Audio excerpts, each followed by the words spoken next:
तो स्टूडेंट्स कल हम लोगों ने साझेदारी का सामान्य परिचय स्टार्ट किया था। थ्योरी टॉपिक हम लोगों को 4 रीड करने, 2 हम लोगों ने तैयार कर लिए थे। आज थ्योरी को फिनिश करते हैं ताकि कल से हम लोग प्रैक्टिकल को स्टार्ट कर सकें। तो सबसे पहला हम लोगों ने साझेदारी का अर्थ देखा था। भारतीय साझेदारी अधिनियम 1932 की धारा 4 के अनुसार साझेदारी उन व्यक्तियों के मध्य पारस्परिक संबंध है जो किसी ऐसे व्यापार के लाभों को परस्पर विभाजन करने के लिए सहमत हुए हैं जिनका संचालन उन सबके द्वारा अथवा उन सभी की ओर से किसी एक व्यक्ति के द्वारा किया जाता है। संचालन इश्यू नहीं है, लाभों का बंटवारे करने के लिए परस्पर सहमति होना जरूरी है। फिर हमने कहा था जो व्यक्ति बेटा यहाँ शामिल होते हैं उन्हें साझेदार कहते हैं, पार्टनर, और व्यवसाय को बेटा हम लोग फर्म कहते हैं। यहाँ न्यूनतम सदस्य संख्या 2 होती है और अधिकतम बेटा हमारे लिए 50 होती है। विशेषताएं हम लोगों ने कही थी 2 या 2 से अधिक व्यक्तियों का होना। साझेदारी व्यवसाय में बेटा साझेदारों की न्यूनतम सदस्य संख्या 2 होती है और अधिकतम बेटा हमारे लिए 50 होती है। व्यापार का संचालन, साझेदारी व्यापार का संचालन सभी साझेदारों द्वारा अथवा उनमें से किसी एक के द्वारा किया जा सकता है। लाभों का बंटवारा, साझेदारी व्यवसाय के लाभों को सभी साझेदारों में उनके पूर्व निश्चित अनुपात में बेटा विभाजन किया जाता है। फिर हमने कहा था साझेदारी के मध्य अनुबंध, तो साझेदारी व्यवसाय में सभी साझेदारों के मध्य अनुबंध होना बेटा आवश्यक होता है। ये अनुबंध लिखित भी हो सकता है या मौखिक भी हो सकता है। फिर हमने कहा था अधिनियम, साझेदारी व्यवसाय पर साझेदारी अधिनियम 1932 के प्रावधान लागू होते हैं। फिर था बेटा हमारे लिए असीमित दायित्व, साझेदारी व्यवसाय में साझेदारों का असीमित दायित्व होता है, असीमित दायित्व होता है।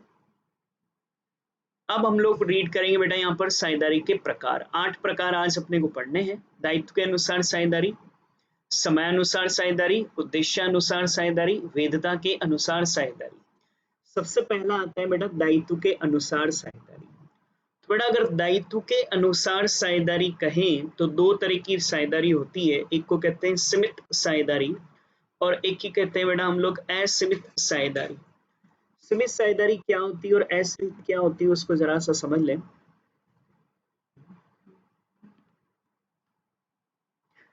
बेटा ना जैसे 2 साझेदार है एक्स और वाई।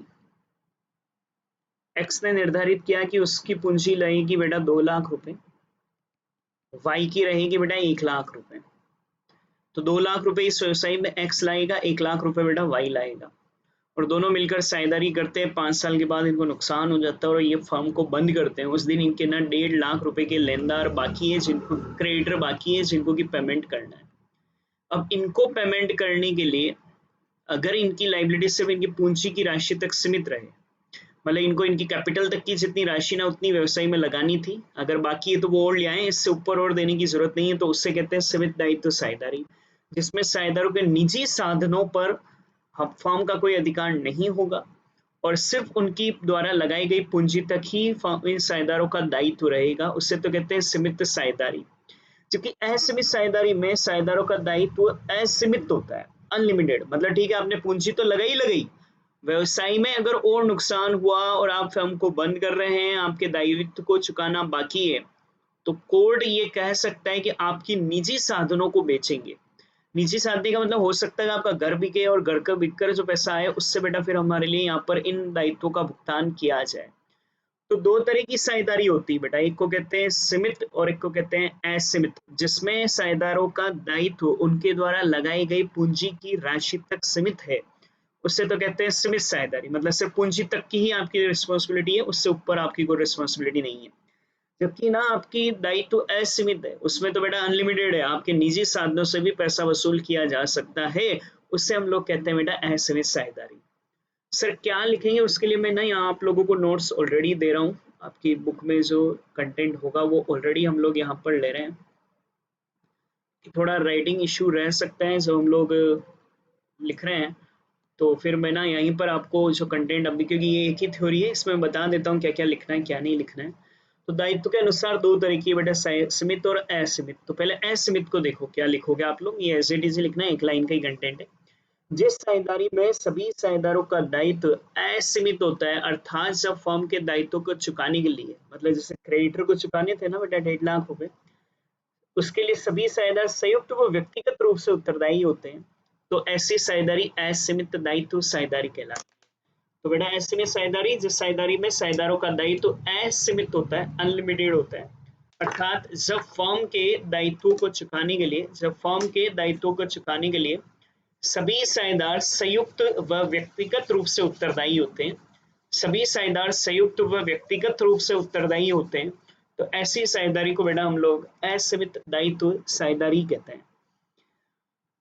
तो ये बेटा हमारे लिए असीमित साझेदारी दायित्व रहेगी। जबकि इस सीमित साझेदारी में आप ऐसा लिखोगे, ऐसी साझेदारी, ये सारा मत लिखना, ये कोई काम का नहीं है, आप सीधा लिख देना ऐसी साझेदारी जिसमें साझेदारों का दायित्व, सीमित साझेदारी में साझेदारों का दायित्व सीमित होता है और साझेदारों की निजी संपत्ति पर साझेदारी फर्म का कोई अधिकार नहीं होता है। निजी पर मतलब कि अगर आपने पूंजी का अमाउंट जमा दे दिया है फर्म में, अब अगर नुकसान भी होता है तो आपके साधनों को और बेचने की जरूरत नहीं है, निजी साधनों पर फर्म का कोई अधिकार नहीं होगा। तो देखो क्या क्या कंटेंट लिखोगे, मैं बता देता हूँ वापस से। सीमित साझेदारी में तो लिखोगे सीमित दायित्व साझेदारी में साझेदारों का दायित्व सीमित होता है, साझेदारों की निजी संपत्तियों पर साझेदारी फर्म का कोई अधिकार नहीं होता है। और असीमित दायित्व साझेदारी अगर हम लोग कहें तो जिस साझेदारी में सभी साझेदारों का दायित्व असीमित होता है, अनलिमिटेड होता है, अर्थात जब फर्म के दायित्वों को चुकाने के लिए पैसे अगर कम पड़ रहे हैं तो सभी साझेदारों से मिलकर पैसा लिया जा सकता है या किसी इंडिविजुअल से भी लिया जा सकता है। तो ऐसी साझेदारी को बेटा हम लोग यहाँ पर असीमित दायित्व साझेदारी कहते हैं। क्वेश्चन आ सकता है एग्जाम में कि सीमित साझेदारी और असीमित दायित्व साझेदारी में अंतर बताइए। तो सीमित दायित्व साझेदारी में बेटा साझेदारों का दायित्व सीमित होता है और साझेदारों की निजी संपत्तियों पर साझेदारी फर्म का कोई अधिकार नहीं होता है। वहीं बेटा असीमित साझेदारी में साझेदारों का दायित्व असीमित होता है और जब फर्म के दायित्वों को चुकाने के लिए सभी साझेदार संयुक्त एवं व्यक्तिगत रूप से उत्तरदायी होते हैं, तो ऐसी साझेदारी को हम लोग असीमित दायित्व साझेदारी कहते हैं। फिर आता है बेटा हमारे लिए समयानुसार साझेदारी। दो तरीके होती है, निश्चितकालीन और अनिश्चितकालीन। निश्चितकालीन साझेदारी देखो नाम से ही क्लियर है, ऐसी साझेदारी जिसकी स्थापना एक निश्चित समय के लिए की गई हो, जिसको अपन ने बनाए किसी एक निश्चित समय अवधि के लिए। मतलब मान लिया हमने डिसाइड किया कि हम साझेदारी बेटा ना 1 साल के लिए करेंगे, तो यहाँ अवधि निश्चित है, एक्स और वाई मिलकर एक फर्म चलाते हैं सिर्फ 1 साल के लिए। जैसे वो 1 साल खत्म हुआ, स्वतः ही साझेदारी बेटा हमारे लिए समाप्त हो जाती है, तो ऑटोमेटिक साझेदारी बेटा हमारे लिए फिनिश हो जाएगी। उसे कहते हैं हम लोग निश्चितकालीन साझेदारी, तो जिसकी समय अवधि निश्चित होती है, एक निश्चित समय के लिए की गई होती है और जैसे ही वो समय समाप्त होगा साझेदारी भी स्वतः ही समाप्त हो जाती है। उससे हम लोग बेटा यहाँ पर निश्चितकालीन साझेदारी कहते हैं। जबकि ऐसी साझेदारी जिसकी स्थापना निश्चित समय के लिए नहीं की जाती, कोई टाइम फिक्स नहीं है, जब तक हमसे चलेगा ताउम्र या पीढ़ियों से पीढ़ियों तक जब तक बनेगा हम लोग साझेदारी चलाएंगे, उससे हम लोग बेटा अनिश्चितकालीन साझेदारी कहते हैं। देखो 8 में से 4 मैंने समझा भी दिए, एक बार रिकेप कर लेते हैं। ये जो बताए हैं इन लाइनों को लिख जरूर ले, ये तो एक लाइन ही ऐसे ही ताकि नोटबुक भी तैयार होती जाए आप लोगों के लिए। सबसे पहले बेटा दायित्व के अनुसार दो तरह की सीमित दायित्व साझेदारी, असीमित दायित्व साझेदारी। तो सीमित दायित्व साझेदारी में साझेदारों का दायित्व सीमित होता है,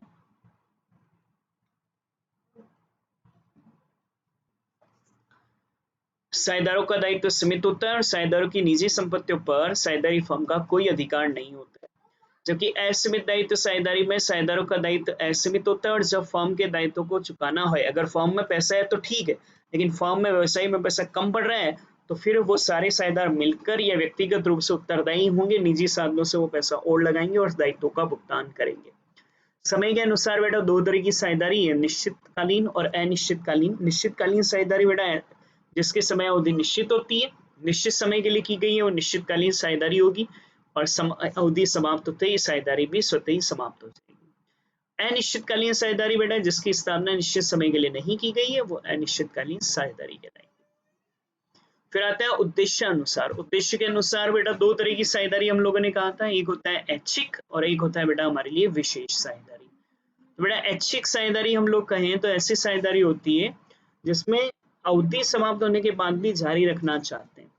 हमने डिसाइड तो किया था बेटा कि हम लोग 5 साल के लिए साझेदारी करेंगे, ये थी निश्चितकालीन, तो 5 साल खत्म होते ही इसको भी बंद करना चाहिए, मगर हम लोग 5 साल खत्म होने के बाद भी, निश्चित अवधि समाप्त होने के बाद भी हम सोचते कि नहीं यार ठीक है हम साझेदारी को जारी रख रहे हैं, तो अब ये साझेदारी बेटा हमारे लिए ऐच्छिक साझेदारी कहलाएगी। जब बेटा अवधि समाप्त होने के बाद भी साझेदारी को जारी रखा जाए तो उससे हम लोग ऐच्छिक साझेदारी कहेंगे। जबकि विशेष साझेदारी ऐसी होती है बेटा जो किसी विशेष कार्य अथवा उद्देश्य के लिए स्थापित की जाती है, उससे हम लोग बेटा विशेष साझेदारी कहते हैं।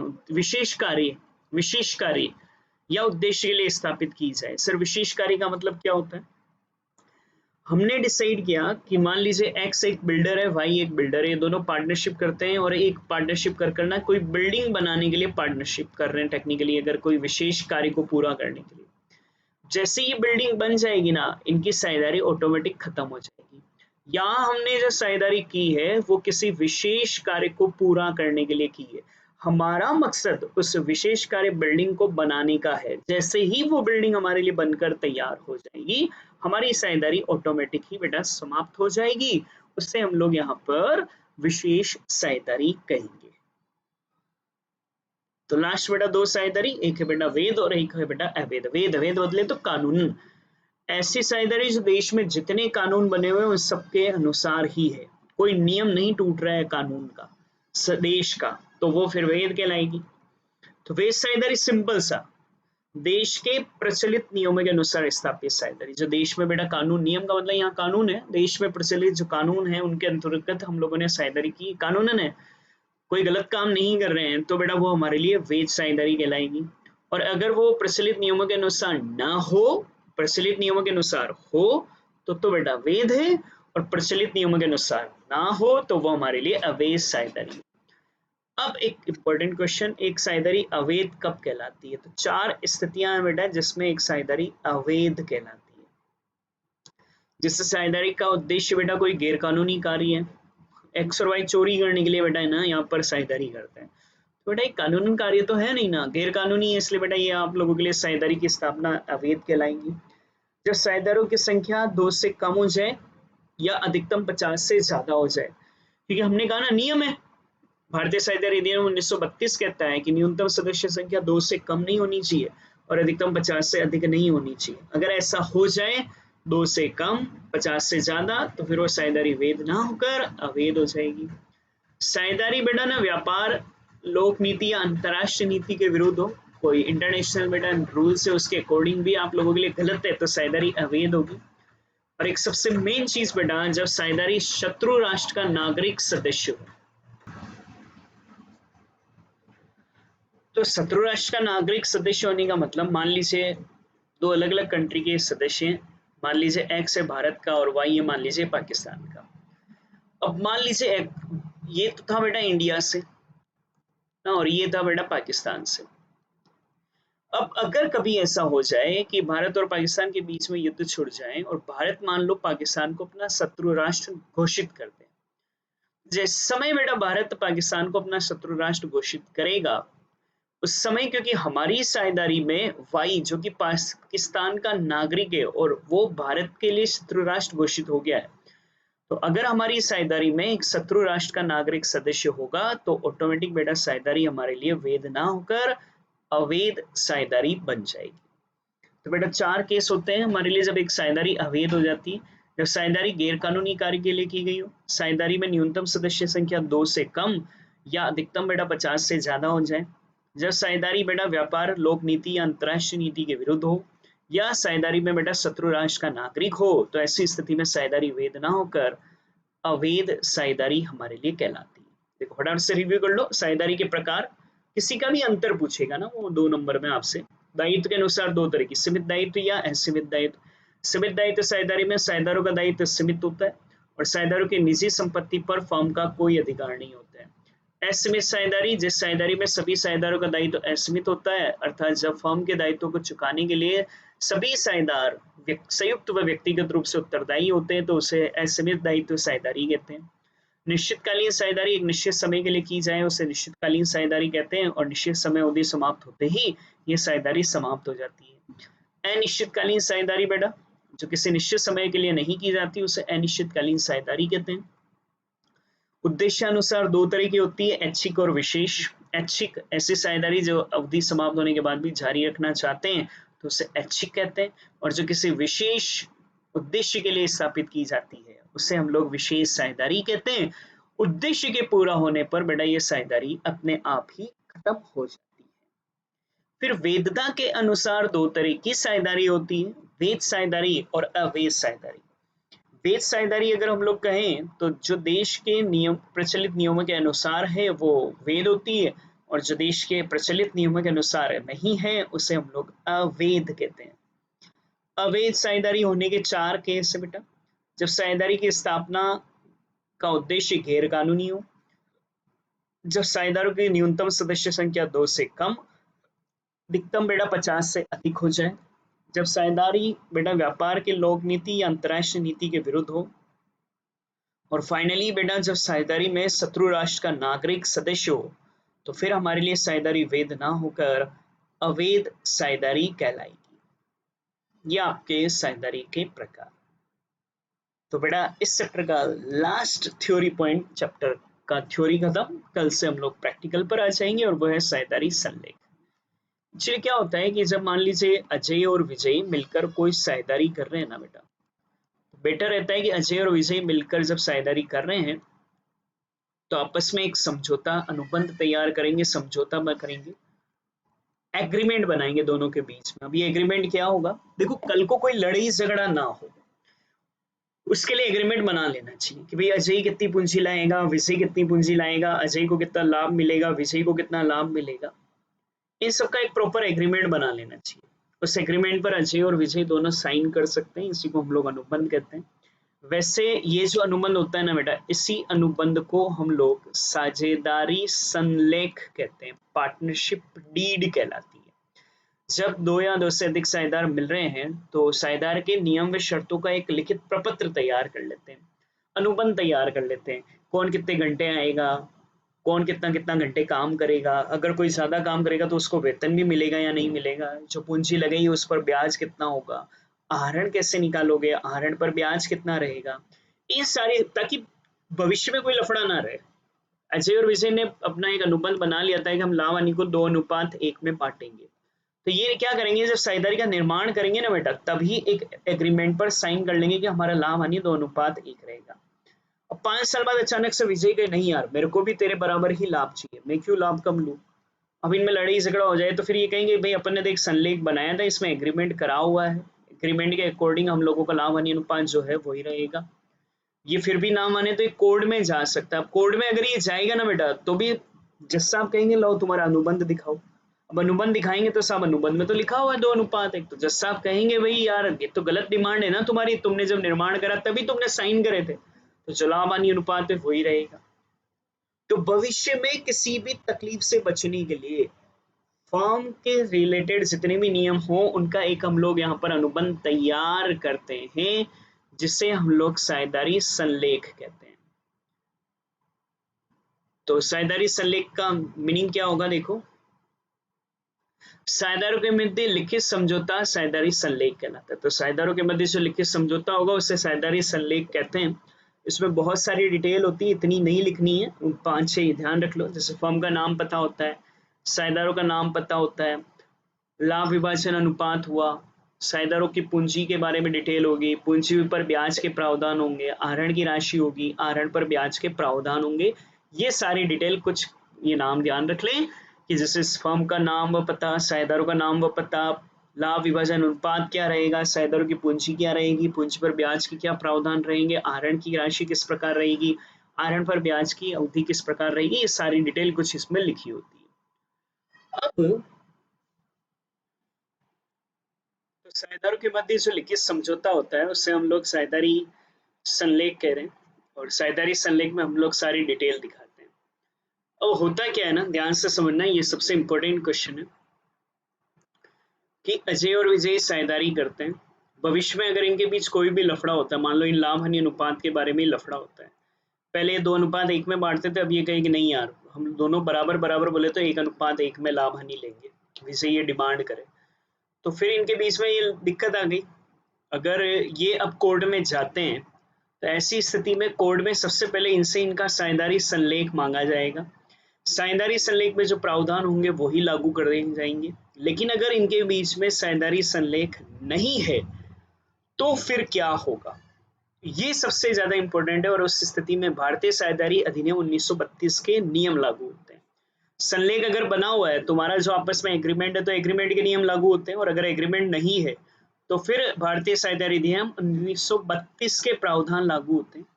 और वो प्रावधान ये कहता है कि अगर संलेख नहीं है, संलेख में लिखा हुआ है तो जो है वो रहेगा, लेकिन अगर संलेख नहीं है तो सभी साझेदारों का लाभ हानि अनुपात बराबर बराबर होगा। किसी भी साझेदार को पूंजी पर ब्याज नहीं दिया जाएगा। अगर संलेख बना हुआ है तो देना ही देना है, नहीं बना हुआ है तो फिर किसी को नहीं देंगे। किसी साझेदार से आहरण पर ब्याज नहीं लिया जाएगा। किसी साझेदार को पारिश्रमिक जैसे वेतन और कमीशन नहीं दिया जाएगा। 4 बातें पहले बहुत ध्यान से समझ लेना, ये बहुत काम का है। साझेदारों का लाभ हानि अनुपात बराबर बराबर होगा। साझेदारों को पूंजी पर ब्याज नहीं दिया जाएगा। साझेदार द्वारा किए गए आहरण पर फर्म ब्याज नहीं लेगी। किसी भी साझेदार को बेटा पारिश्रमिक जैसे वेतन या कमीशन नहीं दिया जाएगा। लेकिन अगर किसी साझेदार ने फर्म को ऋण दिया हो, जैसे एक्स ने फर्म में, फर्म का मतलब कल हमने कहा था कि व्यवसायी का नाम है, यहाँ पर फर्म को पैसों की जरूरत थी तो एक्स ने ना लोन दिया था साझेदार ने, तो फर्म इस लोन पर जरूर उसको ब्याज देगा और उस ब्याज की दर 6% वार्षिक होगी। तो साझेदारी संलेख के अभाव में साझेदार द्वारा दिए गए ऋण पर 6% वार्षिक दर से ब्याज दिया जाएगा। प्रत्येक साझेदार को बेटा व्यापार का संचालन और प्रबंध में हिस्सा लेने का अधिकार होगा। सारे साझेदार बेटा प्रबंध में हिस्सा ले सकेंगे और हर साझेदार को बेटा ना बुक्स ऑफ अकाउंट्स को देखने का, उनको जांचने का, उनकी फोटोकॉपी लेने का अधिकार होगा। ये 2 नहीं भी ध्यान रखोगे तो चलेगा, ये 5 मेन ध्यान रखना। लाभ हानि अनुपात बेटा अगर संलेख नहीं है तो बराबर बराबर होगा। किसी भी साझेदार को पूंजी पर ब्याज नहीं दिया जाएगा। किसी भी साझेदार से आहरण पर ब्याज नहीं लिया जाएगा। किसी भी साझेदार को पारिश्रमिक वेतन या कमीशन नहीं दिया जाएगा। यदि किसी साझेदार ने फर्म को ऋण दिया है तो उस पर बेटा 6% वार्षिक की दर से ब्याज दिया जाएगा। प्रत्येक साझेदार को व्यापार के संचालन प्रबंध में हिस्सा लेने का अधिकार होगा और प्रत्येक साझेदार फर्म की पुस्तकों का देखने, निरीक्षण और उनकी प्रतिलिपि लेने का अधिकार होगा। तो ये 4 क्वेश्चन मैंने आपको कराए। अब आप यहाँ से नोटबुक में क्या क्या लिखेंगे, तो देखो सीमित दायित्व वाली साझेदारी में ये जो मैंने लाइन काटी यहाँ तक मत लिखना, उससे आगे की लिख देना। बाकी ये एज इट इज, बाकी सारी एज इट इज ही लिखना, एक एक लाइन ही है, ये सारा एज इट इज। ये लाइन पूरी लिखनी है, साझेदारी संलेख का अर्थ, ये 5-7 पॉइंट लिख देना जो जो मैंने राइट टिक लगाया। और फिर इसमें भले आप ये 5 लिख लेना चलेगा, ये 5 हमारे लिए सबसे मेन है। लाभ हानि अनुपात बराबर बराबर होगा। किसी साझेदार को पूंजी पर ब्याज नहीं दिया जाएगा। किसी साझेदार से आहरण पर ब्याज नहीं लिया जाएगा।